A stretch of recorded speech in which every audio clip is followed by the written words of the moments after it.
I'm excited. Me too. I don't know how to push buttons. You push my buttons all the time.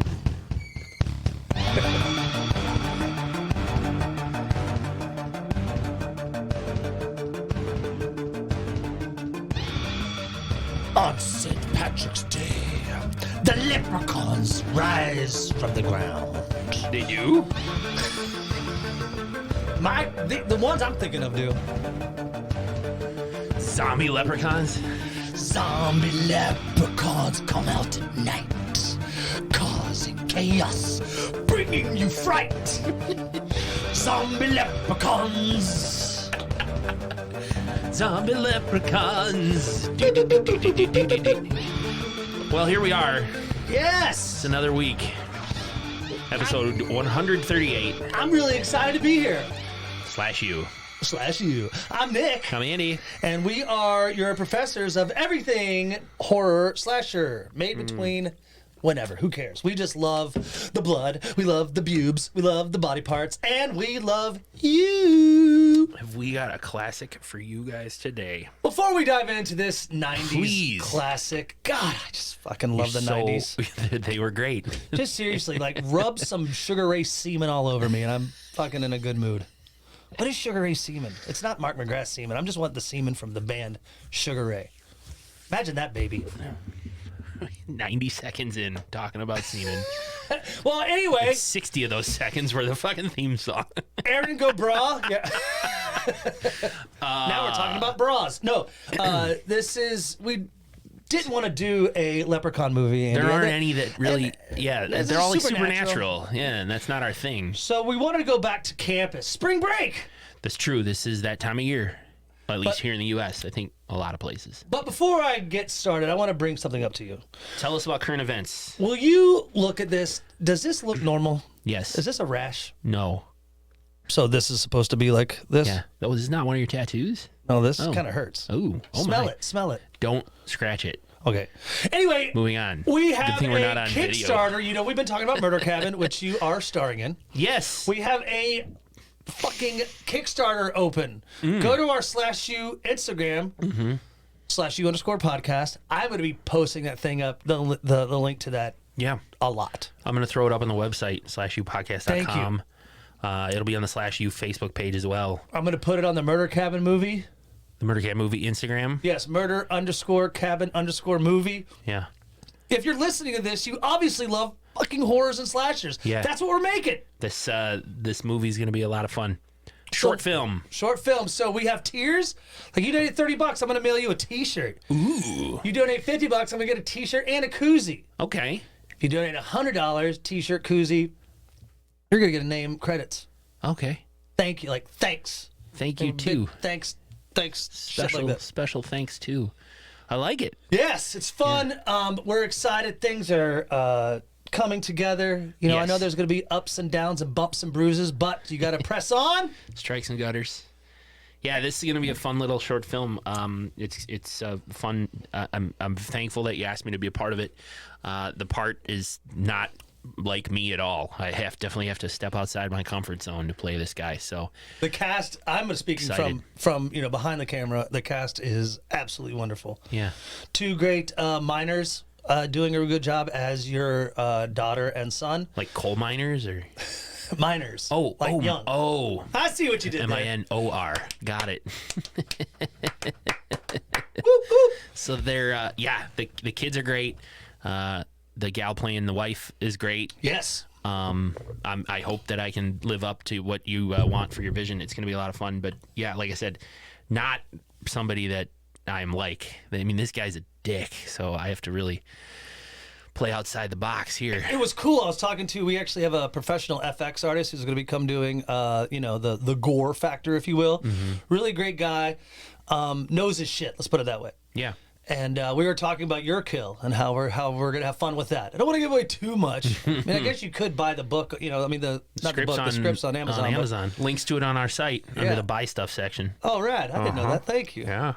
I need to play around on the computer more. Anyway, Well, what do we usually do before? Check out the GoFundMe. Yeah, check out the GoFundMe. So, Murder Cabin help produce local Kickstarter. independent It's a art. Kickstarter. Yeah. not a GoFundMe. It's a Kickstarter. Yeah. Murder Cabin. GoFundMe wouldn't let me do tiers. Yeah. No. It's Kickstarter for Murder Cabin, and follow the social medias and watch our social stuff for all those links and updates. Support local horror films. There's a fundraiser April 10th. Yes, at the very famous X-Ray Arcade here in Cudahy, little neighborhood in Milwaukee. We're going to do a fundraiser and a live/you. We're going to talk to the cast members, do a partial read-through. Just kind of, don't want to give away the milk before you give away the cow. Right. Just give you a little glass before you buy this cow. I'm going to give you a little glass of milk. And then you want that same fundraiser event, you guys can milk. have some beers and some food and some fun. Yes, So. it's going to be great. Well, enough about that. But on to our podcast today. What do we usually do? We spoil it. We're going to spoil the movie. We're going to take off our pants. We're semi-experts at this point. I like to think we Episode know. what? 138. Holy fuck nuts. And not all of our episodes have been numbered. I mean, I'll give you an example. Like, put out that best of a few weeks ago. There's no number attached to that. So we've probably done more than 138. We've done like that Ask You like a year or two ago where we took questions, Ask You. Oh, yeah. I mean, we did the collaboration with... We've had some hidden episodes, too. Or some Fans lost of the episodes, Dead. I should say. There were one or two that got lost. So, I mean, we might be in the 150s. No, I don't think we are. But we're numbered episodes, 138. I'm a Dollar General cinephile, Me too. as I've said before. Yeah. So, but, dude, I'm kind of stoked we did this one. We're going back to the 90s, so we're going to have a lot of fun with that time period. From 1998, 1 hour, 39 minutes. Urban Legend. The 90s come alive! Yeah, directed by Jamie Blanks. This movie is before Jared Leto got all 30 Seconds to Marzi. Yeah. What did you tell me he looks like? Zac Efron. Zac Efron. I mean, seriously. Like, even Jody was like, dude, he does. Maybe he's Zac Efron's dad. Hey. I don't know how old Zac Efron is. Jared Leto, this is like when he's, I don't know, 30? I don't know. But this... I don't know. Fuck. This is 26 years ago. Isn't that weird? That's like if you saw a movie in 2000 to be watching a 1974 movie. Yeah. Isn't that wild? That is kind of crazy. I don't like that kind of perspective. I know. And I mean, it's before it's so fun to kind of see how this movie kind of comes together. You're like, oh, wow. Oh, beepers. Oh, yeah. Fashion. Yeah. The fashion is what I dig the most. I really dig how young everyone looks because I've seen these stars in other things. And it's like, oh, my God, they're just babies. Yeah. But I was 17 when this movie came out. So we know Jared Leto. Yep. Yeah, 17. I was 25. Yeah. So this is Jared Leto before, right after his My So-Called Life, when he was still kind of innocent before he became a cult leader. You also have Rebecca Gayheart, who, Jawbreakers, of course, Noxzema Girl. Yep. You have Michael Rosenbaum from... he played Lex Luthor in the Tom Welling Smallville. Like Dawson's Creek meets Superman. There you go. Yeah. He has a Dane Cook appeal to him in this movie. Yes, he does. Doesn't he? Yeah. Like, he's trying to be funny and he's kind of a douche. And then Tara Reid. Yeah. Tara Reid, who's before Sharknado. And other things, yes. Oh, yeah, that's right. Yeah. The girl who played Natalie... Alicia Witt. Yeah, she's in a bunch of Christmas movies, on Lifetime Channel. I was asking my wife, is she doing anything lately? Because I haven't seen her in really anything. Between, I swear, 2018 and 2022, every fucking Christmas movie that came out on Hallmark, she was in. Okay. The struggling advertising executive who goes back to Christmas Cookieville to, save the Christmas cookie. I'm looking at her filmography. She was in that movie, I Care a Lot, a couple years ago on Netflix, about it's the woman who rips a bunch of people off or in old folks' homes. But you're right. She's Our Christmas, Christmas on Honeysuckle Lane.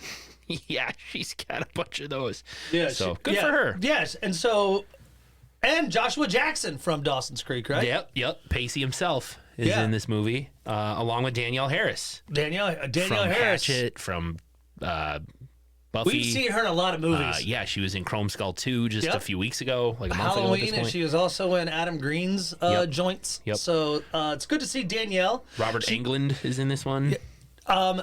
Actually, Natalie or Danielle Harris went for the part of Natalie, but Oh, really?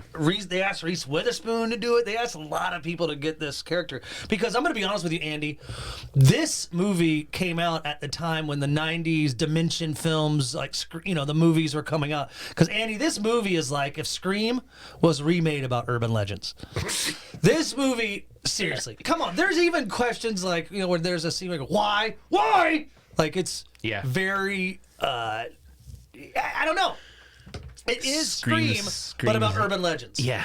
Well, yeah, because the killer in Scream is obsessed with horror movies. Yeah. What's your favorite movie, Sydney? And then you got this killer. Let me see your boobies. This killer is obsessed with urban legends. So. Yeah, I mean, it's like a rash of that stuff. Yeah, it's going to be a fun one to talk about. I say we get into it, but first, we got to get into Andy's Cliff Kill little notes brought to you by Flying Horses. Ooh. If you want a cool tattoo or you want to go to a land of magic, grab yourself a flying horse. And now, Andy's Cliff Kill notes rewind 90s edition. Thank you, Flying Horses.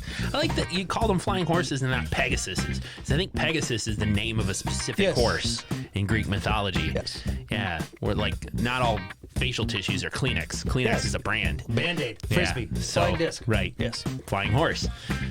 Anyway, I got a little too much there. We all know the stories, Nick. If you flash your headlights at a car that doesn't have theirs on, they'll turn around and follow you and running you off the road like it's part of a gang initiation. There's the one about the eating Pop Rocks and drinking Pepsi. Oh, there's all kinds. Your guts are going to explode. And there's one about a babysitter who put kids to bed only to get a creepy phone call and ends up coming from inside the house. Well, in today's movie, there's a killer on the loose at Pendleton University, stalking Natalie and her friends and killing them, according to some of these crazy urban legends. Why is the killer doing this? And can Natalie stop the killer before she becomes the next victim of the old kidney swapperoo or whatever? The gerbil up the butt? Yeah, we're going to find out. That's really all there is to it. Yeah, this is a movie about urban legends. Speaking of that was the Richard Gere. He stuck a gerbil up his butt. That's an urban legend. Do you remember the one about Marilyn Manson? Two of them. One, he played the friend in Urban Legend. He played the friend in Wonder Years. Yep. And yeah, he cut his ribs so he could suck his own pee-pee. That was, that story went around my school. And this is before the internet. Like, people would you're kind of like, and some of these urban legends, like, I remember, I thought the gang one with the lights coming on and off. We talked about that in my school. Yeah. And also, I heard the different ones. I never knew. I didn't really believe the one. I knew, the calling from in the house. And I knew about the one where a guy, meets up with a woman for a drink, and he ends up passing out, and he wakes up in a bathtub full of ice, missing his kidney. I've heard that story. And that's been a trope in a lot of movies. Yeah, aren't you glad you didn't turn on the light? I had a girl at my college going around saying that happened to my friend who went here 4 years before us. Wow. And I was like, this is another good one, Andy, where the people go on vacation. Mm-hmm. It's usually in New Orleans. And they come back to their hotel room and it's, things have been stolen except their camera. Mm. They're like, oh, well, that's fucking weird, but at least we got our camera. But some other things were stolen. So they go on with their trip, and when they get home, they finally develop the film, and it's pictures of the robbers, with masks on, sticking their toothbrushes up their butts. Oh, no. It is. That's not a fake fact. Well, it's like they developed the film 3 weeks later after they've been... It's like, holy shit, look what they did. All right. That's more of a, hilarious prank. If you ask me. Oh man, they stole some stuff, but not our camera. That would be so terrible. You can't really get away with that now because there's no film to be developed. Yeah, it's all let's look at these pictures immediately. That's how you can tell it old. Urban legends do get older, especially with phones. Yeah, you couldn't do that now. The phone's coming from the house. Yeah. Anyway, it's a great opening scene. Yes. A great opening scene with our friend Michelle Mancini. She's driving a car, just kind of hanging out. She's listening to a sex show at Pendleton University. Mm-hmm. But Andy, this is just a setup for the movie. As the credits roll, that the story goes with the "There's someone in your car." Yeah, this is one. She almost hits another car when Yep. she is reaching into the back seat without looking. And so she turns on the radio instead and starts singing along to Turn Around Bright Eyes. Very poorly. Very poorly. She's not a great singer. No. Sorry. Notices that she's almost on empty. And just as a big old thunderstorm starts to roll up, she barely makes it to a gas station. And the attendant comes out to pump her gas. He's a super creepy guy. Very bad stutter. So, I'm not making fun of stuttering. I hope that people don't get that. I was just saying he's a stutter, yeah. Very debilitating stutter. He pumps her gas and takes her credit card. Notices something in the back seat of her car. Yeah. You could see him, and Yeah, he look he looks over. in the car. He comes back out and says, "Your credit card company's on the phone. Remember the old MasterCard logo? I need you to, they want to speak with you." So, of course, she's like, oh, shit. She gets her can of mace ready, puts it in her pocket because she's freaked out by this guy. She thinks he's a little skeezy. And she goes into the gas station. He locks the door, and she grabs the telephone and notices it's just a busy signal. Beep, beep, beep, beep, beep. So she freaks out and struggles to get away from him. He can't speak because of the stutter. He's trying to get something out, but she instead just pushes him away, maces him, Breaks the window. To get out. Runs back to the car. Yeah, gets in her car, and he tries to stop her, but she just, hits the gas and barrels out of the parking lot just as he regains his composure enough to yell, "There's someone in the back seat!"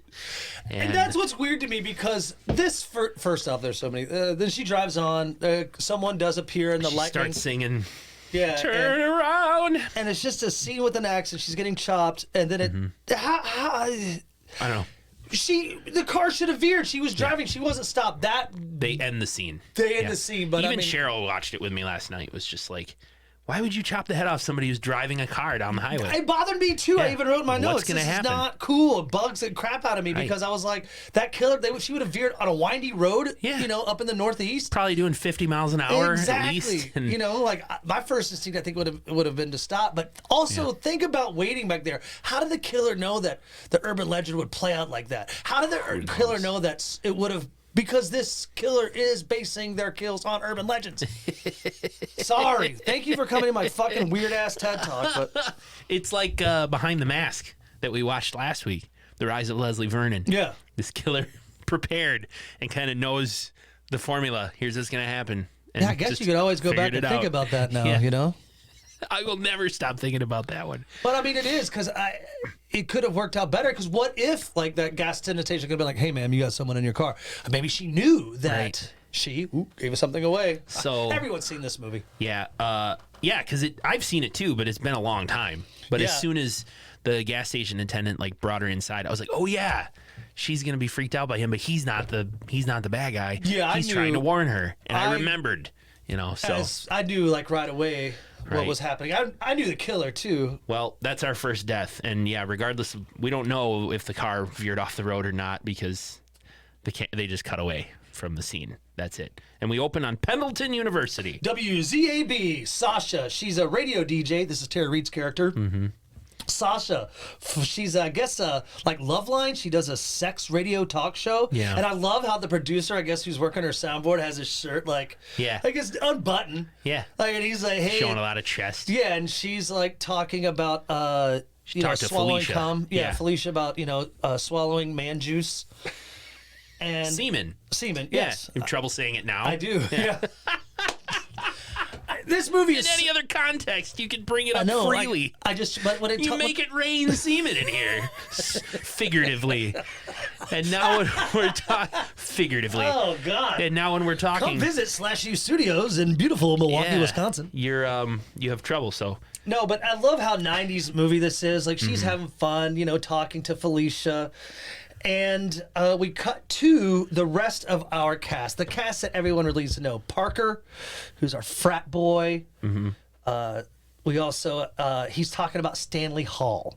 This is kind of setting up our murder, kind of Hall. our story, right? the Stanley Hall massacre. The Stanley Hall massacre that happened 25 years ago in 1973. Yeah.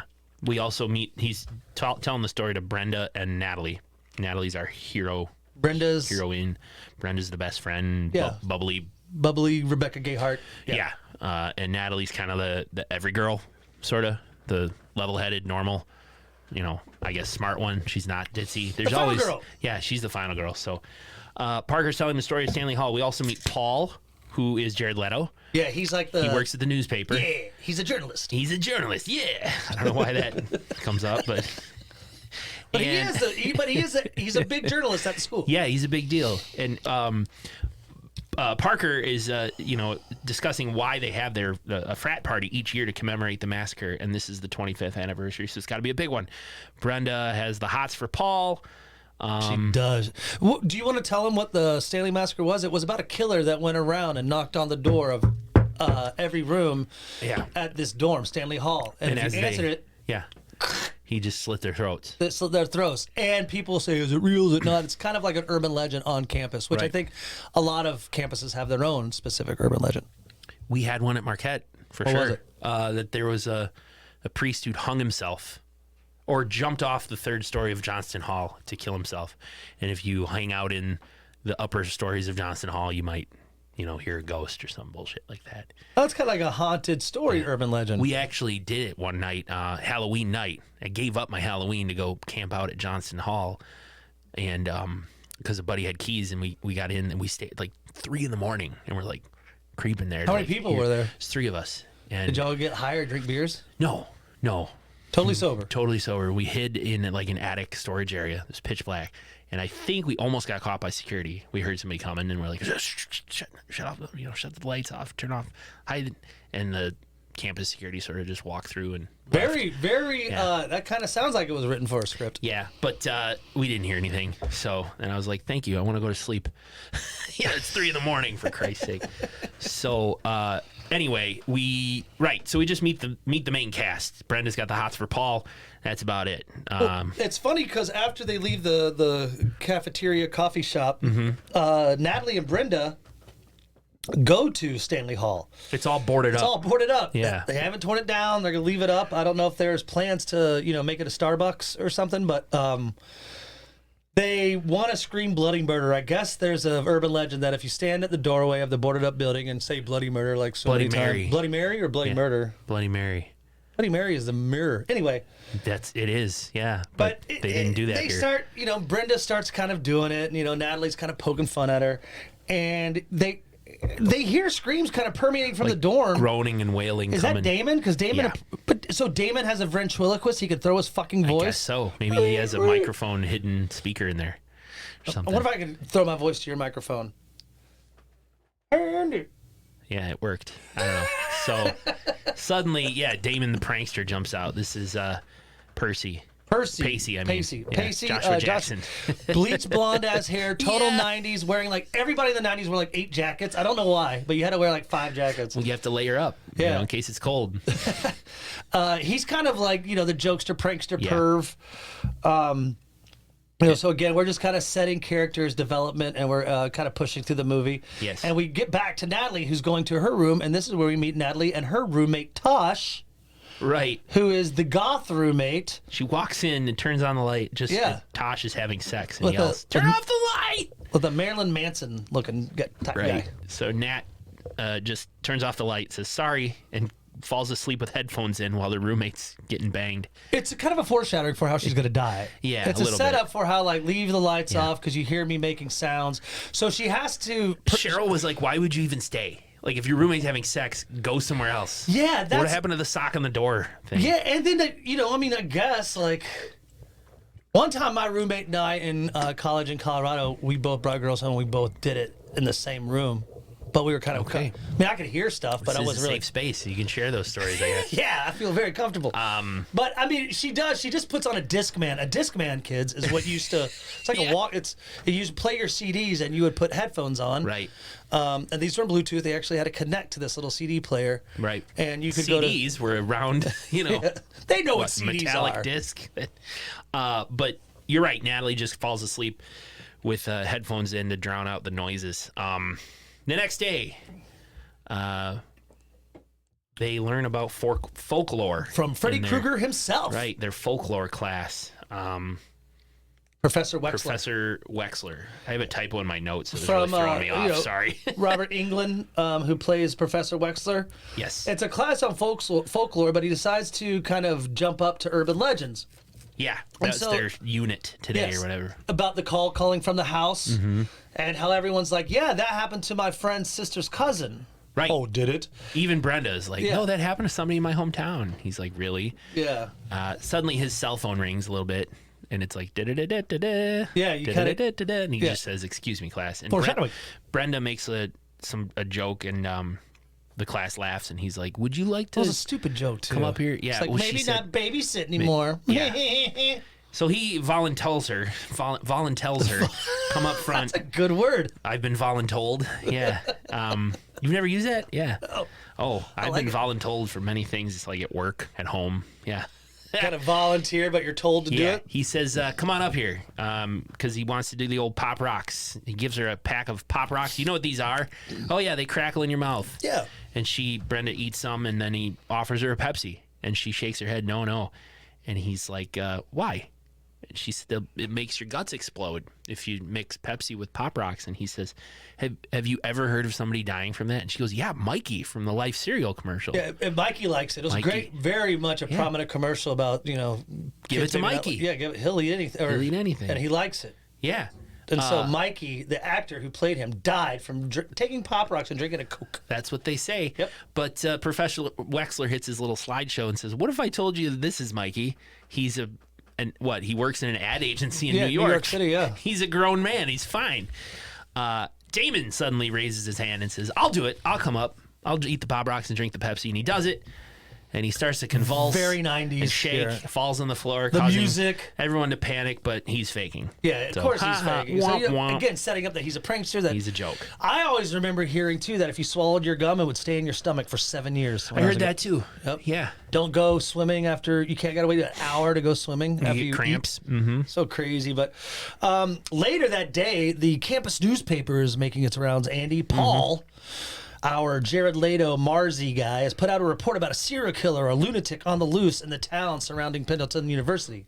Yeah. And the dean is not having this, and he's backed up by campus officer Reese. Security guard, yeah. Yeah, she is awesome. Kind of like a Foxy Brown. She's very much into Pam Grier and She Foxy Brown. idolizes Foxy Yes. Brown. Yeah, she's watching the movie later in this movie. So they're gathering up the newspaper. They can't have this news story out there.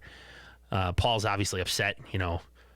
This is a fucking important news. I want everyone to know. Natalie doesn't take too kindly to it. She's just like, do you even care? This Yeah. is someone's life. And Paul's just like, no, I don't care. He doesn't. He's a But journalist. Because of my story, 3,000 some odd other kids care. And I think that will help me sleep at night. He's a journalist. Just get the story out there. They're reporting that the news are TV. reporting the gas attendant is on the loose and that he's the killer and that they're looking for him. Yeah. And just kind of, it's kind of weird how the gang hangs out later. And I love Damon's a snowboarder, blonde hair, 8 jackets, Right. baggy pants. I'm going snowboarding in Killington. He talks about how he knew this Michelle Mancini This who is got weird. killed. And Yeah. He's like, I'm going to miss her because she gave great head. Hey-oh, because she got her head chopped off. And then everyone laughed. Everyone laughs. Like, I think if someone made that joke, I'd be like, dude, that's not cool. Well, I think I would have laughed. We're a little more sensitive these days. I think we know to go, hey, too soon. That's not cool. I don't think, I mean, I'm not even talking about moments now currently. I'm talking Sure. about then if I would have. Well, you're a nice person. Me too. I would have been like, whoa, somebody's Yeah. dead, man. But still, I don't But know. yeah, it's okay. Yeah, Yeah. I don't want to get into it, but that would kind of threw me Nowadays, off it'd too. be like, was she a Trump supporter? Yes. Then fucking who cares? She had her head chopped off. So what? One less mega dick in this world, right? That's a great movie idea. Copyright. You can't have it. Trademarked. That's our idea. But It's like a Dexter, but you're doing it for Trump supporters. right. So Natalie goes back to her room. Her roommate Tosh there on the computer. And Yeah, goth websites. Yeah, Natalie picks up the phone and it's I love that. I wrote that. the old modem and You couldn't use your LAN phone Right. if you were on the computer connected to the internet because that's how you got the internet through your phone line. Yeah. Crazy. So Tosh turns around and just storms out saying like, this is my phone line too, and okay, Tosh is a little hostile roommate. Yeah, she is not stoked. She's, like goth. I mean, they take goth stereotype to the extreme with Tosh.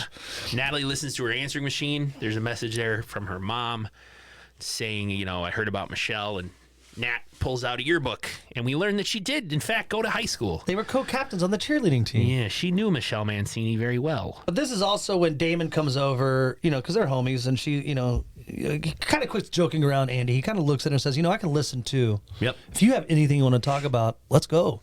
So that's what they do, Andy. They get in his car, and it's so funny. When he turns on the car, Paula Cole's, I don't want to wait. Yeah. And that's the song from Dawson's Creek. And he cringes like, I hate that song, and turns it off. Pretty funny Easter egg there. But Very funny. They take off to, like a lover's lane point, like somewhere in the woods around the campus in his car. And it becomes clear, Andy, that Damon, I think, wants to touch boob. He tells a sob story about his girlfriend recently dying, and he seems sympathetic at first, and Natalie figures out quickly that he's lying to get her to make out with him. She ends up punching him in the face and demands, let's go. Let's leave now. But he's like, I got to take a piss first. And so he walks 2 miles away from the car to go take a Cheryl piss. said the same thing. She's like, why does he have to walk so far into the woods? Because I even said that to Jody. I was like, Cheryl and I are tracking this the same way. Yeah. He could, if he was going to take a poo-poo, I Yeah. can understand, but then it'd be, awkward because you don't want to poop in front of your date. No.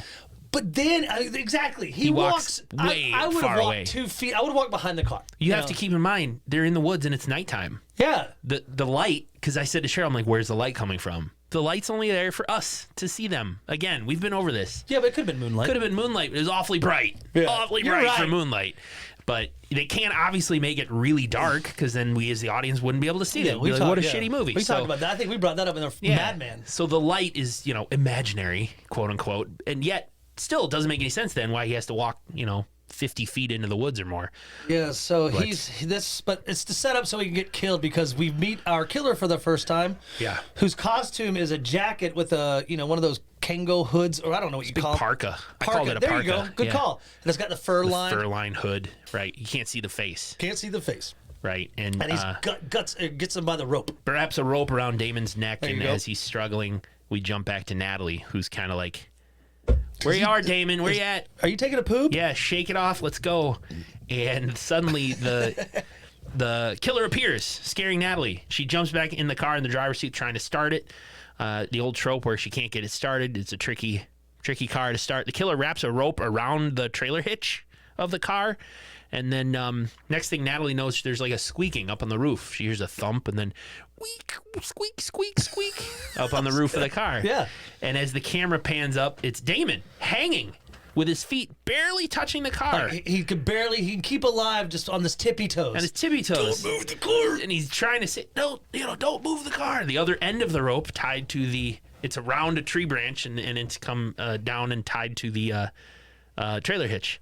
The car's tied to the tree. So Natalie, the killer jumps up on the hood of the car and starts hitting it and bashing it with an axe, I guess. And I think to make Natalie go. Yes, I think it's not really to kill her. I think it's like step on it, try to get She away. freaks, gets And the car that's what started, she does. and she pedal to the metal forward, which ultimately hangs Damon. It pulls him upwards, hanging him.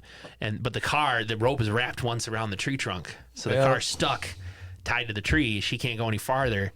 She backs up, causing Damon's body to fall down on top of the hood, breaking the windshield. And Damon is dead. He's dead, and Natalie runs away. Yeah, she takes off. So she goes back to campus and gets Campus Officer Reese, says, yo, come check it out. So they hop in her car, go to the scene, and there's nothing there. And except one beer can. Yeah. So, of course, cleaned Officer Reese looks at it and goes, hey, there's probably something else on your mind. Yeah. You playing a joke? Are you drunk? What are you on? Yeah. Drugs. And Everyone was doing a lot of ecstasy back then. Natalie's Cocaine mixed with ecstasy. Natalie's like, I swear, I'm not on anything. He's dead.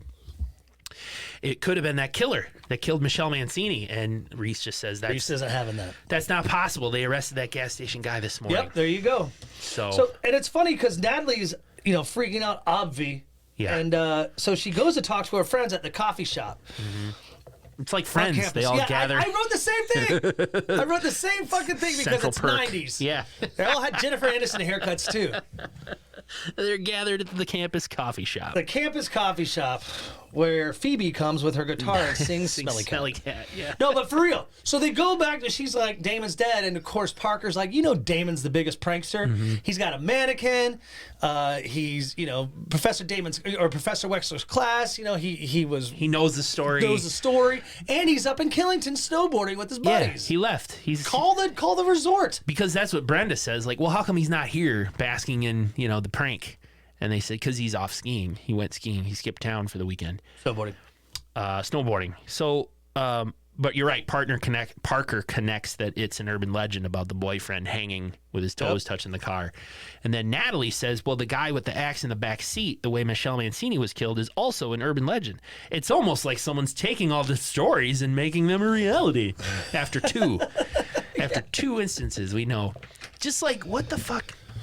Prom Night 2. Hello, Mary Lou. Yes. It's one of the few supernatural movies we did hit.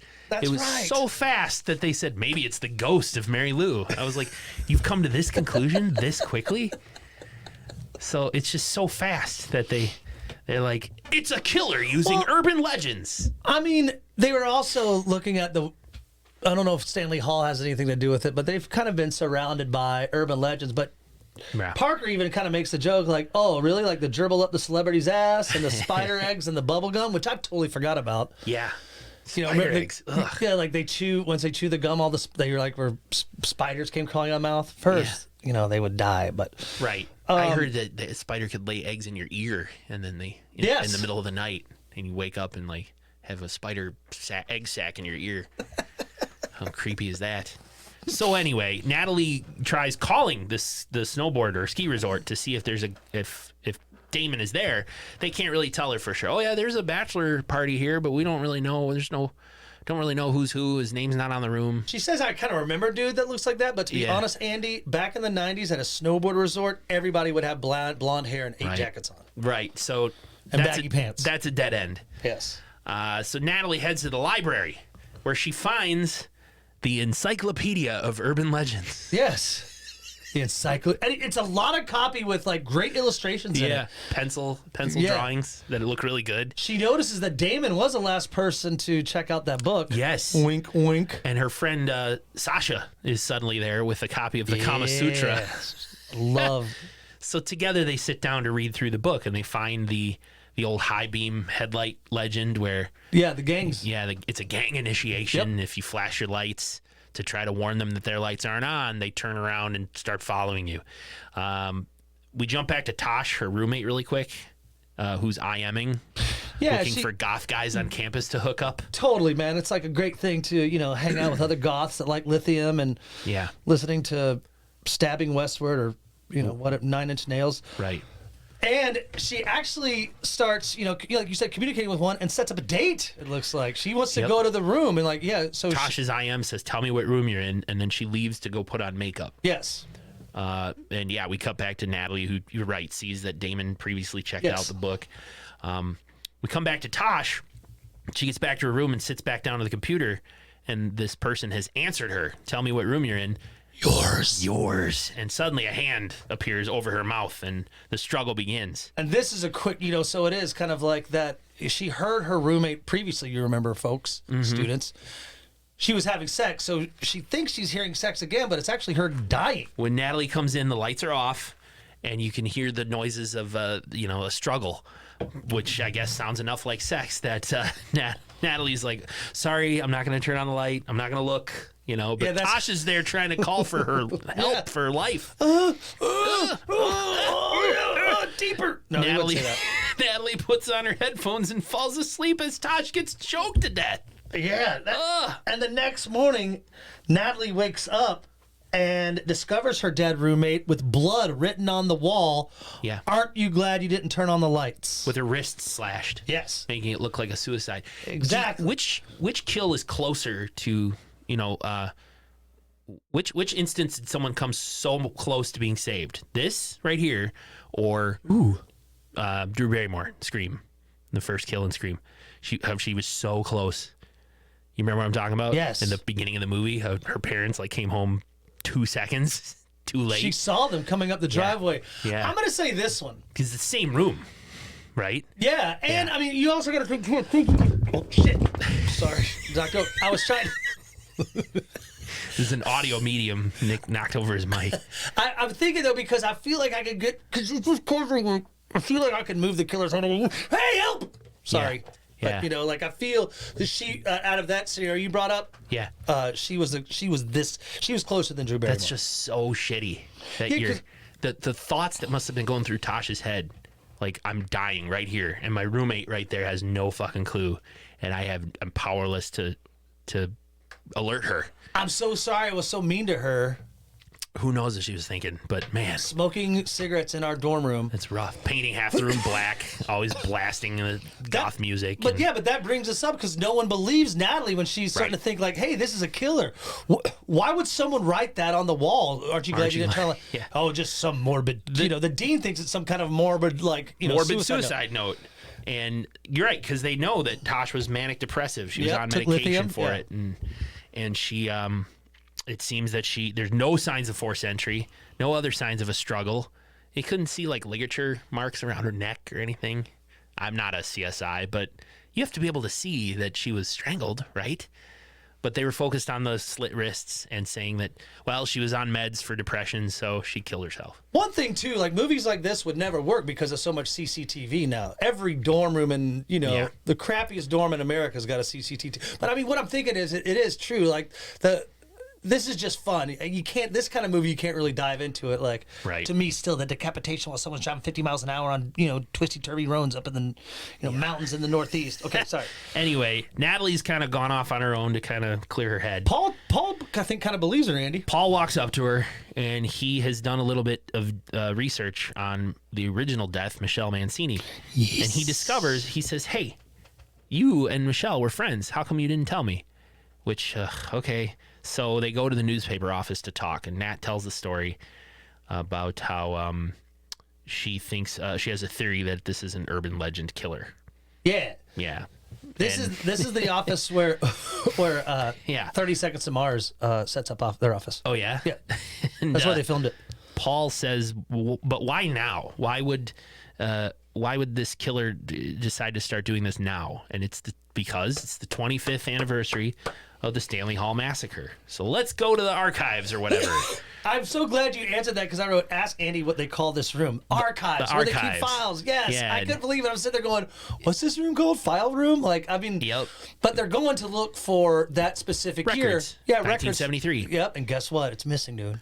72, 74. Where's 1973? Well, let's ask this janitor because he's been working here forever. Yeah, he was what, since he was 5? He doesn't look that old. No, but he's a it's- baby janitor. The old trope of the janitor being super creepy. Oh, good one. Yes. Right? I even said to Cheryl, like, the janitor at my high school was super nice. Like, he was a really friendly guy. He was a local. I think he knew my parents. I'm in a small town, but point being, Yeah, I was about to say. he was a nice It's not guy. your dad's brother, was it? I was kidding. No, and my dad's brother's a doctor. Thank you very much. No, But I didn't the feel like that. Yeah. janitors are great. But I'm just saying, not all janitors are creepy fucking, maybe he's a pedophile, you know? Janitors are great. They're perfectly No, they are normal great. people. But in these movies, janitors are always like really weirdos, like psychos. And they even say, like, how long you been working? And he's like, too fucking long. Yeah. But see, he doesn't, to me, he doesn't. I mean, let's say he got the job when he was 28, 45. Sure. But anyway, yes, Yeah.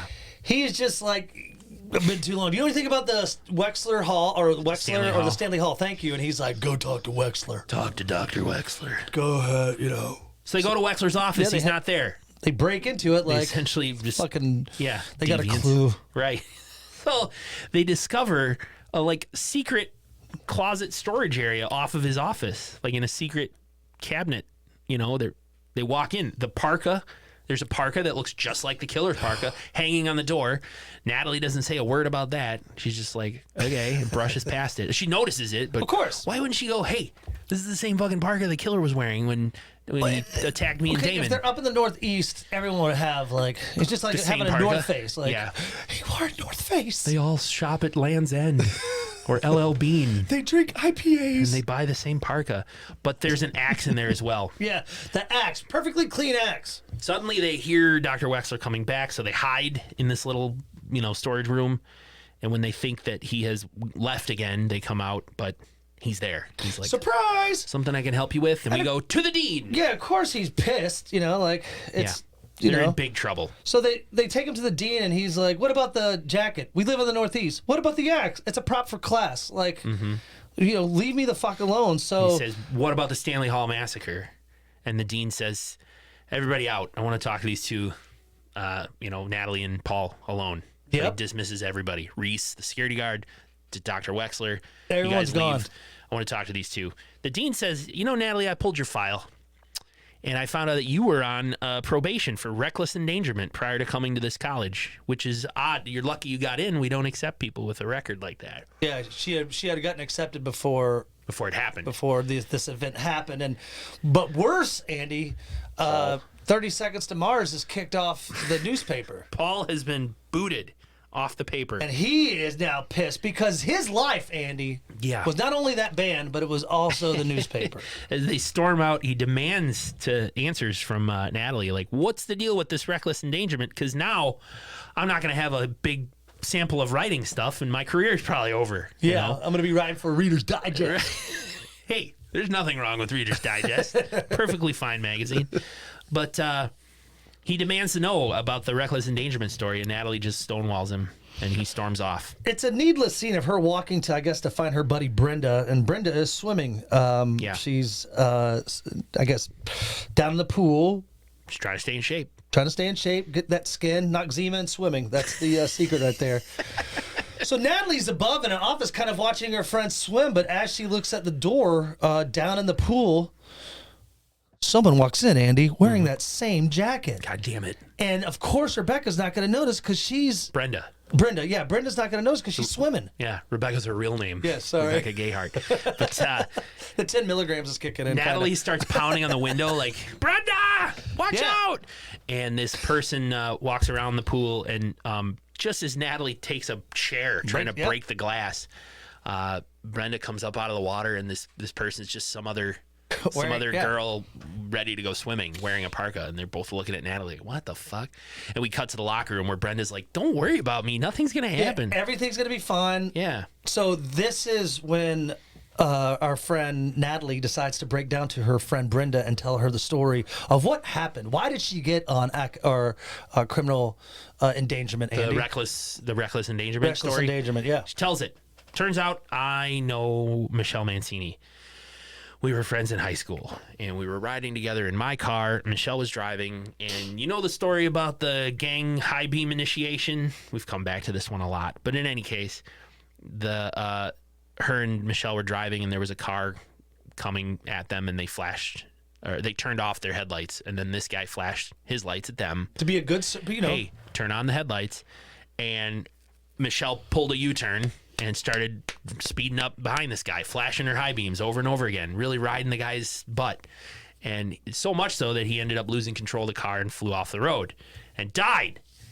Yep, he was their age. He was about their age. Natalie's crying, telling the story like it was a horrible accident. We didn't know that was going to happen. The courts went easy on us, just gave us probation. Because it was their first offense. Young white girls. Yeah, there you go. In the Northeast. Yeah, the suburbs of the Northeast. Ritzy, on their way to a ritzy college. They could have fucking pissed on that kid after they killed him, and they still would have gotten a life sentence. You think so? Yeah. Yeah. Well, how times have changed. Yes. Well, I mean, white. I mean, I'm not trying to bring that up, but you know what I'm saying. Like they were, he gave us, he's very lenient on us. They were good girls. Right. Well, needless to say, that's what's. Natalie said she never forgave Michelle after that, and she really didn't forgive herself. But Brenda says, "Gosh, that's terrible. But it's all behind you now.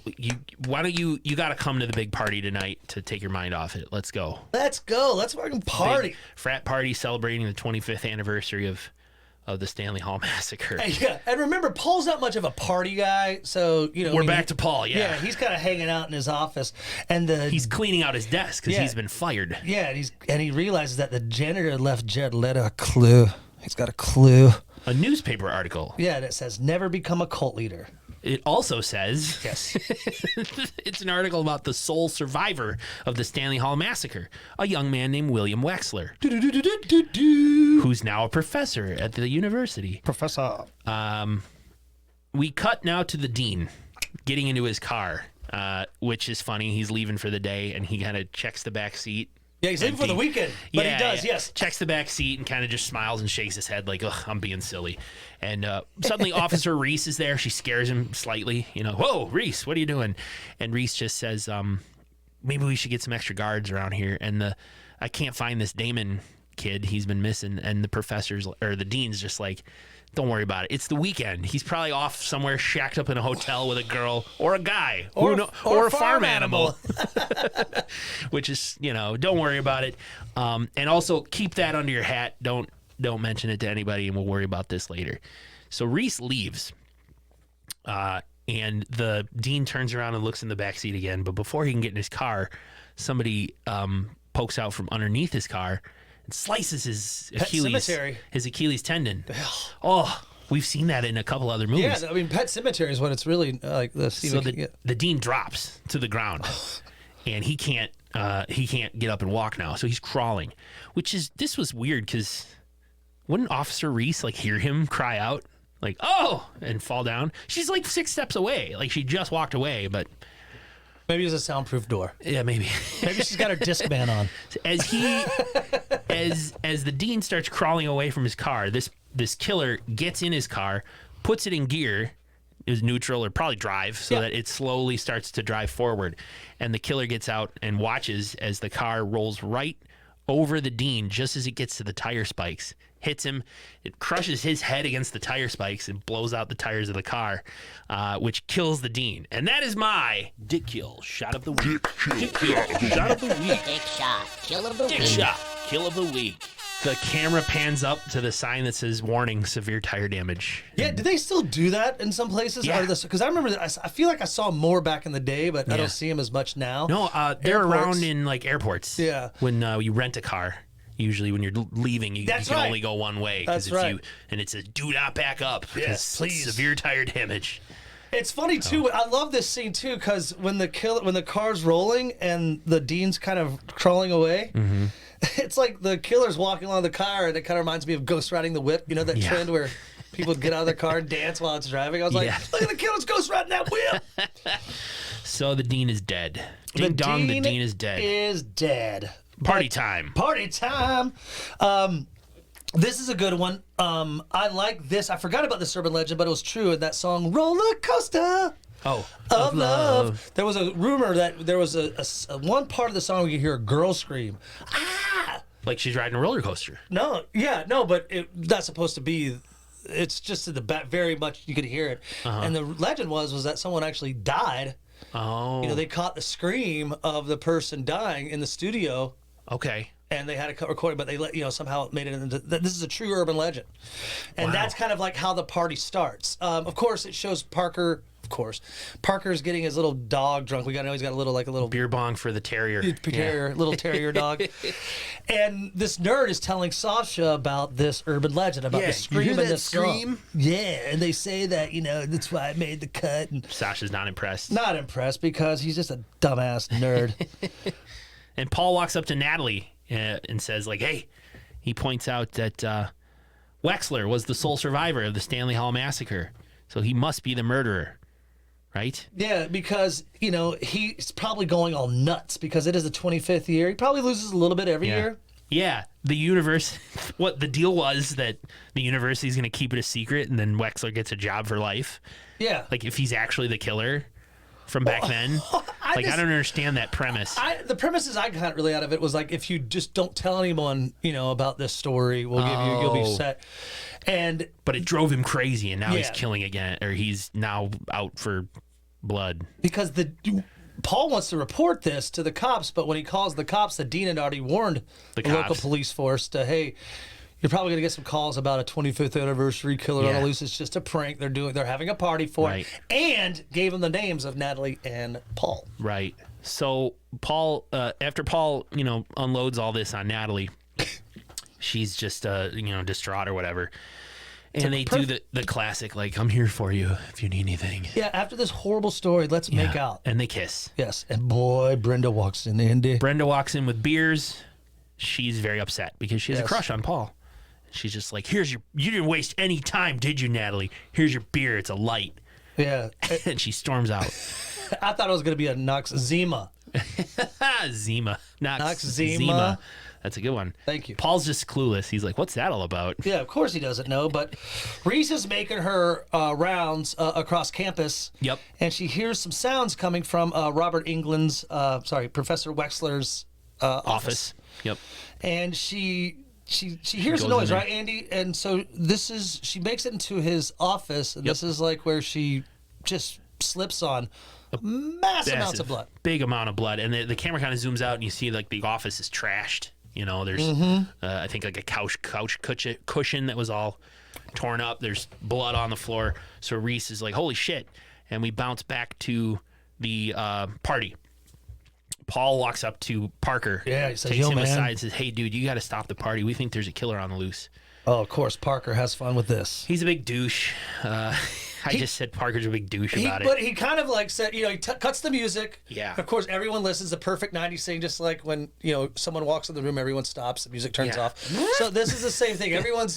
So Parker's explaining the story. Hey, Paul wants us to cut this party. Because he thinks there's a killer. But Paul, what if you don't have any stories. You're about to graduate. He thinks Paul is kind of setting up the story or the killer, if he was, to gain journalistic respect. Yeah, you're gaming you're putting this act on so you can get some headlines. So they're like, fuck Paul, let's party. So the party continues. And this is where Paul tells Natalie, stay put. I'm gonna go try to find help. And Paul ducks out. Yeah. Sasha says, Parker, why are you such a jerk?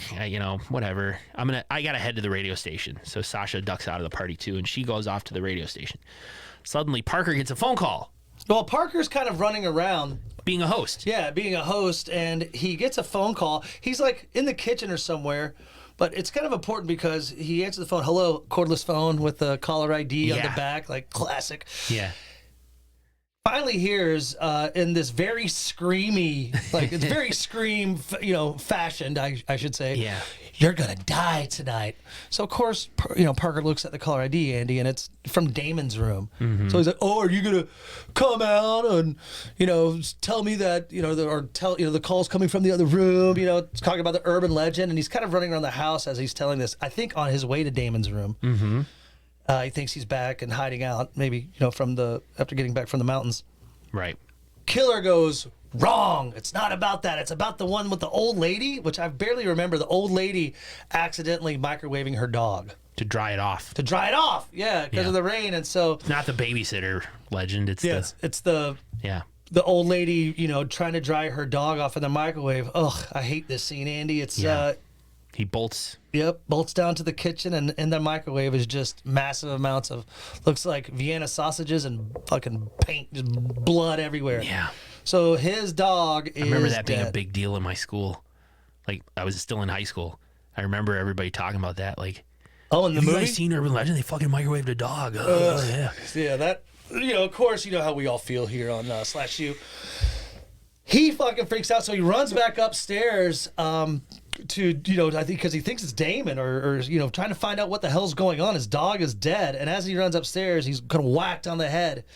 Quick fade to black, wakes up, and he's in the room, in a bathroom, killer standing over him, takes a makeshift beer bong, rams it down his throat, fucking takes a bottle of Drano and makes him just drink it all, goes into convulsions, slapping everywhere, and that is my Dick Kill. Shot of the week. Dick shot kill of the week. Was it Pop Rocks and Drano or just Drano? I think it was just. Why would you need Pop Rocks? Oh, the urban legend. Oh, I guess, but it's not Pop Rocks and eat Drano. These Pop Rocks, and here's a bunch of bleach. I don't know. Well, because Pop Rocks and Pepsi doesn't kill you, so I think Pop Rocks and bleach or Drano. Maybe it was Damon getting killed, probably. But I really just think all they need is Drano. Maybe we should look up to see if there is an urban legend about that. But that's actually a good call, Andy. Is that the only kill that is not part of an urban legend? Well, that's Parker. He dead. He did. I gotta put him on the list. I put the dog, but I didn't put Parker. Oh shit. So that's that. Parker's dead, which really sucks. The killer. Meanwhile, Reese Officer Reese is on the phone trying to call the cops, but there's a big old thunderstorm rolling in, and they're just saying, like, because of the rain and the weather, it's been really hard to get anybody out. This is a heavy torrential downpour, 4 inches of rain, whatever. And Reese is all like, and they're probably in a very small university town. Right. So Reese is just like, well, you're no help. I'm going to do it myself. And Natalie is trying to call Paul, can't get a hold of him. And we go to Sasha, who's on the air at the radio station. Yeah, because back at the party, they kind of show the speakers are off. It's kind of chill, kind of calm down a little bit at the party. You got Sasha's sex show playing. Yeah. And she takes a call, which I think is absolutely fucking dumb. It's also an urban legend, though. Two people getting stuck in a sex position. Yeah, but why would you call the fucking Love Line DJ at a college campus? I don't know. I mean, come on, dude. I mean, if it isn't okay, I'll give it the urban legend, but I paused the movie and looked at Jody and went, "This is." I mean, I was already getting kind of mad and stuff for some of this shit, but there's more. But yes, yeah, well, we're stuck. What should we do? Let's call Sasha. Call Sasha's sex line. She's a sex line at a fucking small university in the Northeast. Brilliant. She'll be able to help. But the getting stuck. So as Sasha's taking the phone call, you can see in the background, it's blurred because it's in the background. Her producer is in the other room. Sexy producer. And the lights go out in that room just as he gets jumped and killed. And all of a sudden the phone line goes dead. And Sasha's just like, hello? Hello? And she turns as the killer smashes through the studio window with his axe. And she runs for her life, and this is kind of my second watch. Is just kind of one of those classic, she. But her radio headset is, I think, a Bluetooth. It is, because the first thing I said was, how in the hell are people hearing these screams when she's away from her DJ booth? And it is. She's got a Bluetooth, and she's still on the air. Yeah, screaming. So Natalie's back at the party, hearing it. And no one else is really paying attention because they think it's just part of the music. Yeah, they think it's kind of like they're ignoring it. Homage to the 25th anniversary. Yes. Her screams are kind of like playing off on that. But it is just a quick run of like that classic trope where, she's about to die. Nope, she falls to her death. No, she's just hurt her ankle. Yeah, hurt her ankle. She makes it finally to an elevator to get back to her DJ booth. Right. And of course, while this is happening, Natalie hears it on the radio, and she is not thinking. She knows this isn't a fake thing. She's real. So Natalie's running to the radio station, Andy. And Officer Reese is in her squad car, tunes in and hears it as well. She can hear Sasha going like, somebody please help me. Yeah. Still on the air. So Reese is just like, holy shit. Natalie gets into the building and looks up at the DJ booth window just as our killer walks in with the axe and just starts chopping the shit out of Sasha. This kind of death bothers me when someone's like, I mean, I remember in Cliffhanger, like the very opening of Cliffhanger, and this scene, like, I don't want to die. Like Cliffhanger's like, don't let me go. Like having someone look at you and say, I don't want to die. I don't know why, but for some reason. They beg for their life, it's worse. Well, yeah, I mean, it's just like, because like they don't want to die. Right. But, Sasha's dead, and the killer just stands up and waves lightly down at Natalie. That is good. Who's like two stories down, looking up. Natalie takes off running. She runs all the way back to Paul's dorm, trying to find him, banging on the door. But Paul comes in from outside. He's like, "What are you doing? I told you to stay put." Natalie's like, "Sasha's dead. She was on the air. Blah blah blah." They get into Paul's room. He's all shaky, and he's like, I tried calling. He picks up the phone. He's like, phone lines are dead. And then suddenly Natalie's like, where were you just now? Yeah, where have you been? Yeah, and he's like, I've been running around campus trying to find the dean's not here. I can't find Reese. And Natalie picks up the phone too. Like, is it actually dead? He's just like, yeah, I just told you the phone's dead. Like, what? I think he starts to get it. He's like, hey, I'm on your side here. Yeah, I'm here. I consoles her. I'm on her side. And let's get off campus and try to find a working phone. And that's exactly what they do. When they run out in the storm, they hook up with Brenda. They bump into Brenda. What's happening? I heard Sasha on the radio. She's dead. Yeah. So Paul, Natalie, and Brenda load up in Paul's Jeep and start going. Yeah. Officer Reese, gets to the radio station and finds Sasha's body.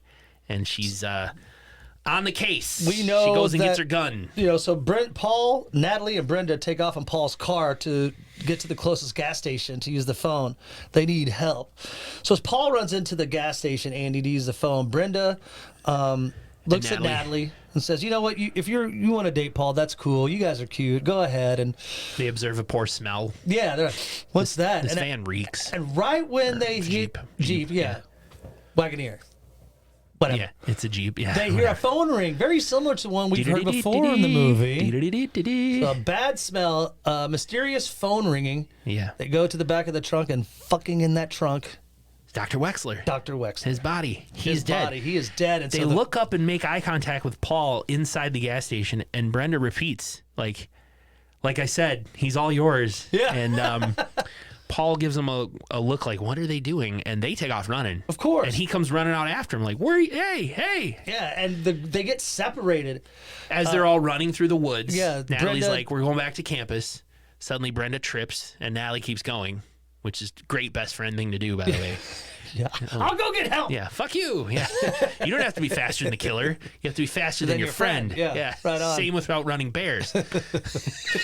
Nick, if you and I are in the woods and a big old bear came out, I'm kicking you in the knee and I'm taking off. If we went camping in the woods and... Take my friend Nick. Just kidding. I love you. Would you sleep with me naked in the woods? What? And if we slept naked in the woods, would you tell anybody? What? If we slept naked in the woods, would you tell anybody? Yes. No, No, you would? No. I'd brag about it. Oh, Yeah. okay. You're supposed to say no, then I was supposed to say, do you want to go camping? Or do you want to Oh, go sleep that's in not the woods? joke I've heard. Oh, it's like... I've heard if you... I'm trying to make it PC. Oh, No, mine's like- not PC. Yeah, do you want to go... Isn't it like, do you want to go to the woods and let me bang you? It's if To you another went dude. if you went camping and you woke up in the morning and found a condom in your butt, that's right. found a condom in your butt, would you tell anybody? I've heard it told both ways. And when the person says no, you go, "Do you want to go camping this weekend?" Like really enthusiastically. That's the joke. yeah. So No, that's good. pretty bad. Anyway, so yeah, Natalie flags down a truck, and it's Yeah. the janitor. yeah. By now it stopped raining. We should say that too. So In the janitor's truck, there's a jacket that everyone buys at the local Land's End. So of course she starts thinking he's the killer because he's a creepy janitor. He's got to be the killer. yep. And he is like, What are you doing? Yeah, like, well, what's going on? And right as this is happening, that Paul's Jeep comes by, Without his headlights on. and of course the janitor goes, "Stupid kids." And he turns on his lights to flash his lights. Yep. And Natalie's like, no! No. Don't flash your lights at him. And the Jeep does a U-turn and barrels up right behind him, flashing its lights. And we see that it's our killer behind the wheel. Runs the janitor's truck off the road. Is the janitor dead? That's what I wrote. I can't I'm believe asking you. I wrote that too. I wrote that down too. I was like, Son of a bitch. Andy is the fucking. I wrote Andy. Does the janitor die? We can count him if you want. He had. I mean, we never saw him back alive. We saw. I mean, He's unconscious, slumped over behind the wheel, all bloody. So yeah, I would count him. counting him. Natalie takes off running. At this point, Cheryl said, "Boy, she's really out for herself, isn't she?" I said, "You know what? You're right." She ran away from Paul with Brenda. Brenda tripped. Natalie didn't even turn around. Now she jumps out after this crash. Fuck you, janitor. Deuces. And she takes off, keeps going. Natalie's really only out for herself. She runs. She gets back to campus to one of those blue light phones. Yeah, they're on. Yep, sure. And she's like yelling at, hello, help, help, help, hitting the button, like the panic button thing. But nobody's there. And suddenly she hears screaming coming from boarded up Stanley Hall. The old boarded up Stanley Hall. There's a light on in the old boarded up, and it cries permeate from a second story window. And Natalie's like, "I'm gonna go investigate." Yeah. I don't think I would. If you heard screams coming from an abandoned, I hate to say that, but you just don't know what you're getting into, and you could be breaking in. It's just. I think she thinks it's Brenda. Yeah. What they could have done when she climbs in the window and you hear more screaming, she could have said, "Brenda? Yeah. Brenda, is that you?" Otherwise, you and I, normal people, are like, "Why the fuck is she going in there? Why isn't she going to find help?" But that's what she does. She gets into the boarded up Stanley Hall, still hearing the screaming. "He's gonna kill me! Help!" She stumbles into a room. She's all opening doors and looking. But This is the trope of finding the dead finding bodies. the body. She opens a door and Parker's body comes flopping down with all kinds of soapy suds. Yeah. Coming out. That's why I think it was Pop Rocks, because he exploded. And then she I think finds Drano could do that on its own, but that's she just finds me. the dean's body. Yep. And then she finds Damon's body. Like, holy shit! He opens a door and he's hanging there, and she scoots past him and stumbles into a room full of candles, lit candles. Very, very 90s soft rock. Yeah, very insurance hazard. Just ready to set the room on fire. I've pointed that out before too. But there's her friend Brenda, dead on the bed, Looks to be dead on the bed. and Natalie drops down crying. Oh, but guess what? Brenda slowly sits up, And just punches her in the face. And right then, knocks Andy, her out. Yeah. you know that Brenda is our killer. Shit, Brenda's the killer. She puts a small piece of scotch tape over Natalie's mouth so she can't talk. And the humidity has done wonders on her hair at this point too. But I mean, she put a little piece of tape. Little piece of I would've black. been like, I mean, you could have got it right off. I mean, okay. Yeah. But anyway, I digress. But they made Brenda look crazy. Oh, yeah. Rebecca Gayheart, great job here. Good makeup job. Eyeliner around, Eyeliner. popping her eyes. Her hair's all frizzy. I said like it's obviously the rain, the humidity. That's a good call. But I mean, I But like it it. also makes her look nuts. Nuts. And she has crazy person strength, right? Yeah. Because she's able to move these bodies of grown men. She's like We'll 100. talk about that too. She's like a 125-pound girl. We'll talk about that too. Exactly. And she's able to lift I think- Damon's body, Parker's body, the Dean's body. Her father had to be Michael Myers or Jason Voorhees. She's got that fucking strength, that supernatural strength. She's Yeah. got Hulk semen in her. Like, I mean, something that is. Hulk semen. I think it's just rage. Yeah, but she's When we find out, we get the backstory, which Yes. of course you know. Why? Slash you loves Why the are backstory. you doing this, Brenda? Because the love of her life was the kid that ran off the road when Michelle Mancini and Natalie were playing that prank. She shows a slideshow on the wall. Yeah, nice PowerPoint. This was my boyfriend. He was the love of my life. We're gonna get married after high school. We were gonna get married after high school. He didn't have money for a ring. Dude, Nick, when I was in high school, I was so dumb. Like, for me to call somebody the love of my life seems so silly now. Yeah. So silly. Like, what the fuck was I thinking? You know what I mean? Are you being for real? I am for real. It's you don't know anything Oh, I when you're in high thought you were school. gonna open up and tell me a story. No, about, I don't like, have when a you- story. I'm just saying, like, for her to say this and be like this broken up about it, it's like you're in high school. Getting married after high school was very 60s, 50s, Yeah. 60s, but I don't see it really being even late 90s. But, you know, Small she's like, town in Maine. he was the love of my life, hands down. For some reason, I remember it being the twin brother, but then I was like, oh, it's her fucking boyfriend. So And that's what Cheryl said, too. Cheryl, earlier in the movie, Yeah. Cheryl was like, Brenda's the killer, and it was her twin brother, That's right? what yep. And I was like, I'm not going to tell you until we find... Now, it's not her twin But no, brother. it's the love of her life. Right. And so it's Brenda explains she's tried therapy. She can't get over it. Then the urban legend killed her boyfriend, so she's going to kill Natalie with an urban legend. The old kidney heist. an old kidney heist where, you know, a guy meets a girl at a bar, takes her back to her room. He suddenly blacks out and wakes up in a Bathtub of ice. bathtub full of ice. Missing his kidney. Missing his kidney. Yeah. Because they're popular on the black market. And I Brenda- remember when I first heard that as a kid, I was like, man, is that real? Yeah. Could that happen? Yeah, it's crazy how urban. But I was talking to Jody. Organ trafficking. Urban legends can't really take off like they do now because of social media and digital content. I just kind of think that urban legends. It's hard to have urban legends. We still live. have a lot of, like, Well, the- lies and bullshit that every spreads. year. Yeah. Every year on the news at Halloween, Yeah. there's going to be a report somewhere about Razor a mother blades and being kind candy. of concerned.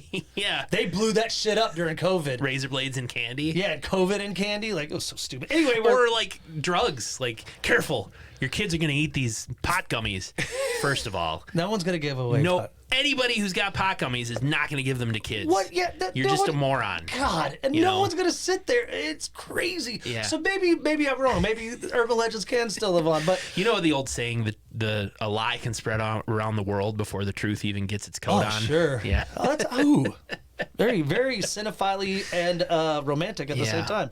time. Here comes Reese to the rescue because you know they make this scene, Andy, I read, just to add a little bit more gore to the movie. Really didn't feel it was that gory, but you could see that she's trying to make an incision in Natalie's body. But Yeah. Reese comes to the rescue and a fight ensues, Andy. Reese is able to untie one of Natalie's arms, goes to handcuff Brenda, but Brenda gets a stab in on Reese. Brenda holds the gun on Natalie, and when Paul comes in, Paul does the old slow clap. Great plan, Brenda. And he tries to smooth talk Brenda, saying, I love that. you know, I could write a story about this whole thing, and I Yeah, could use the information the from Paul you. story, yeah. And Brenda could be like, we'd be so hot together, Paul. And he's like, yeah, now just maybe give me the gun. And Brenda's like, you're hot, but you're not that fucking hot. Nice. And She does the old eeny, meeny, miny, mo. Who am I going to shoot first? Eeny, meeny, miny. And on mo, Reese shoots Brenda in the arm. Reese says, Mo. And like, Mo. she was like very Foxy Brown, like the person she loves. So, yeah. Brenda falls out the window. Well, she drops the gun, and Natalie has the gun. And as Brenda charges Natalie, she shoots her. Yeah, the eeny, meeny, miny, Mo. And Reese shoots her. And she takes the gunshot. She falls out of the window. Yeah. It's 2 stories. Right. She's dead. Paul hugs Natalie, you're okay. Or no, Paul does the old, are you all right? And Natalie's like, no. Yeah. Very honest. Need it in more movies, friend. Yes. If she'd have said, yeah, I'm pregnant, or call back to Hayride, or let's go get IHOP, or let's go to Denny's. Let's go make brunch. Yeah, let's get out of here. She's not good. Let's chuckle because all our friends are dead. But no, she's not okay. Reese is shot, but she's going to be all right. Our next scene is Paul and Natalie driving away. Where? Why? Yeah, they don't stick around to make to make sure that Reese is fine. They're like, oh, she'll be fine. The cops are on their way. Cheryl's like, where are they going right now? I don't know. They're driving away. Atlanta. Yeah, they're going to Atlanta. And Paul says, Natalie says, you know what? This whole story will become an urban legend too someday. And Paul does the old, well, if this is going to be an urban legend, then where's the twist? And Brenda's in the back seat. She pops up. Yeah, she's still fucking alive. Yeah, and fully no broken bones or anything. Yeah. She's got that Hulk semen, man. She's got that Hulk semen is going. She's like, I live. Michael Myers fell 2 stories, and he walked Jason away. Voorhees went to space. So here we are. Like, I mean, she's got all kinds of great semen. And her and Natalie struggle, screaming, and Paul ends up smashing into some guardrails of a bridge, and Brenda flies out the windshield into the river, and they see her body floating away. So she's finally dead. Paul and Natalie embrace. They hug on the bridge, and we hear sirens here. How? Why? I don't know. The cops are... Maybe he has OnStar. How come the cops are coming here? Because they've been called like 8 times since like the night before, and they're finally this is on a bridge miles away from campus, and the cops are coming here. I don't get it. Anyway, it's so silly. They fade to another kid telling the whole story. How many years later? I wish they would have said that. They didn't say, but he's like, and the river washed away the body, but they never found it. And the other kids don't believe him. They're like, it always gets covered up. One kid says, oh, well, no, it has to be true because Natalie is my old roommate's cousin. And another kid's like, yeah, and Brenda's the Noxzema girl, sure. And Which, hilarious. Yeah, that was another Easter egg. Yeah. And then Brenda's there. Or, it's a girl who looks exactly like Brenda. It's just like, that's not right. I believe you, but you didn't tell it right. So listen up. And then we roll credits. So 2 things right there. Like, she didn't die. Nope. She fucking got shot, fell out of the building, got pushed, at very high speeds through the windshield, into the water. Floated away. Yeah. Shot. I mentioned shot, and I'm assuming that she's back. So 2 things. Another thing that had to be like only a couple years later because of the fashion you see the kids wearing doesn't seem that much different. And of course, it's late 90s. Yeah. So well, instead this of 90s, is late 90s. Yeah, this is maybe 01. No, it's 2 years. Okay, so maybe this is 2000. But Brenda's still alive and she's doing well, like Andy said. Roll credits. So does she jump around to college now and kill according to urban legend? I think this is the same university. Oh, she's back at Pendleton. Yeah, I think that. Oh, well, I don't think she could be. How could she do that? I'm so angry right now. It's supposed to be like maybe she's at Harvard now, or Princeton, or some other. Some other God, Ivy I love League the trope. school. Hey, on a scale of she's at Marquette University, Milwaukee. No, yeah, sorry. On a scale of 3 Sugar Ray albums to 9 Sugar Ray albums, what would you give this? The nostalgic factor makes it rank higher for me, like a 7. 7? Okay, 7, good. I'd give it a 7. Could use a little more gore, but... More gore, more pubes, and I also think I know the urban legend stories are great, but they could have made them kind of become more realistic. The backstory was beautiful. Maybe, they could have done the twin brother thing. Classic revenge story. But, I mean, I still think the same power would have been there if you killed my twin brother. I guess, if, you weren't fucking your twin brother. No. Twin brother, I'm stuck in this... Right. Laundry room door. I think that... I do like that we have different ways of death. There's a lot of movies where it's just like the killer's just using a machete to kill everybody. Different creative deaths always give a few more points for me. Yeah. So that's fun. And I don't know. I liked it. 7. I'm glad you liked it too. I'm going to give it a 7 as well. Let's get into The that. Easter eggs, too. The Easter eggs. Yeah. Oh, and I'm sure Brenda's the Noxzema girl. Yeah, or then- he turns on the radio and, I don't want to wait. And he's like, I hate that song. It's like, I didn't catch that first time around when I was 17, you know? Maybe I did, but I didn't catch it. So, Like, it's kind of fun, like, kind of poking fun. I'm going to try to do some Easter eggs in Murder Cabin. all right. I'll put, like, someone carve into a tree out in the woods. It says something like, I don't pay my taxes. Or, There you go. Or I pay my taxes. Send us your favorite urban legend stories. /upodcast@gmail.com. We'll shout out. Let's do the kill count. All right. Counting those kills. Because I know, I read, Yeah. so I'm going to see if yours matches. Oh, all right. Michelle Mancini, beginning of the movie, got decapitated. Followed by our boy Damon, hanging from the tree and up and down on the rope. And then Tosh, the goth roommate. Aren't you glad you didn't turn on the light? Yep. The Dean, run over by his own car on the tire spikes. That's my dick shot kill of the week. The poor dog in the microwave. Ugh. That's a rough one. Rough way to go. RUFF rough. Anyway, Parker. Nick's dick shot kill of the week. The beer bong full of Drano. The radio producer in the background while Yes. Sasha was taking the phone call, followed by Sasha. Yep. And then Dr. Wexler, we discovered his body. Didn't see him die, but his body was clearly there, dead Yes. in Paul's trunk. And then the janitor, I guess? Yeah. Yes? Call the janitor a kill? Yeah. 1, 2, 3, 4, 5, 6, 7, 8, 9, 10. 10? That's 10. Well, then this. Who else is counting? Well, I just saw on some of the stuff I found online 9, Oh, but we counted the dog. And Most people wouldn't count the dog, so they must Did- have counted the janitor too. they did count the janitor. Okay, that was my question. I would 'Cause- think you're right. I would think they would count the dog. Why not? Some people just Maybe- don't have hearts. It's more likely they didn't count the janitor, but The janitor though didn't go like, "Go, leave me here," or Yeah. "Send help," or anything like that. they just quick shot at him just coughing up blood and Natalie saying Yeah. like, "I'll go get help." Yeah. That's all we need. Again, let's go. Yeah, In fact, that's all we we're need. about to watch this movie, then a backstory final exam. Anyway, do you want to talk about next week, March Madness? Yeah. Can we get that done by next week? Yeah, we put together we'll put together a bracket. I love this idea. What do you think? Like 16? Yes. Sweet 16. Start off with 16. Yeah. I think that Rebecca Gayheart should be in this Yeah. because, I mean, I think she could go toe-to-toe with some of these killers. So we'll go back She through our didn't die. movies and we'll pull out 16 slashers, 16 killers, and we'll pit them against each other. Then what do we want to do? You just debate them or Yeah. ask the audience? We'll ask the audience, but then we can debate them. They can Yeah. be mini episodes, too, because then we can have more Yeah. content to push out. Sure. Because we're going to be taking some time off for Midi Cabion. The French dub. Me dieu, que bien. Oui, oui. We've done all the accents. Shit. Time to get into the French. Midi Cabion. No, but anyway, so I want this the is great. croissant. No, but this is a good idea. So quick episodes where we debate. Yeah.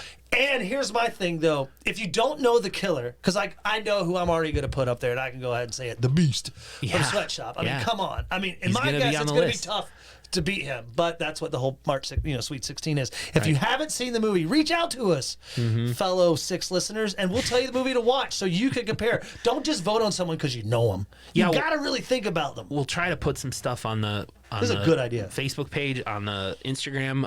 I'll get something up on the website about it. We can do that this week. Like, Yeah. we'll talk about it right now. And like, yeah. We'll flesh some of that out, and then we will discuss. I got and a try pen. We'll try to come to an ultimate winner, a champion, and this will only be the movies we've watched. Of you know? course. Yeah, because otherwise you just get. Oh, we got to include ones we haven't watched. We got to include. we, though? Yeah, Jason needs Why? to be in it. Well, then he's gonna win. No, he won't. Oh, I don't want to. Okay, we well, watched, let's. We can include Michael Myers because we watched Halloween. That's my thought. You Yeah. know, I don't want to open it up to movies we haven't seen on this podcast. Okay, sounds fair. I'll arm wrestle you for it. No, we'll put it in the bylaws. That sounds it. Let's play a game of Twister for it. All right, game on. So that's it for this week. Yeah, we're gonna be talking tournament Covered in Hulk semen. next time. Yes, we will keep bringing this up. Follow us on our socials, and again, Yeah. please check out Murder_Movie. Murder_cabin Cabin_movie. movie. Thank you. We went a little over, but the excitement of Murder Cabin Yeah. is on the mind. That was a fun one, Andy. Yeah. Thank you, and thank you for listening. That's it. /upodcast.com and /u_podcast on Insta. Until next time, class dismiss. Bye.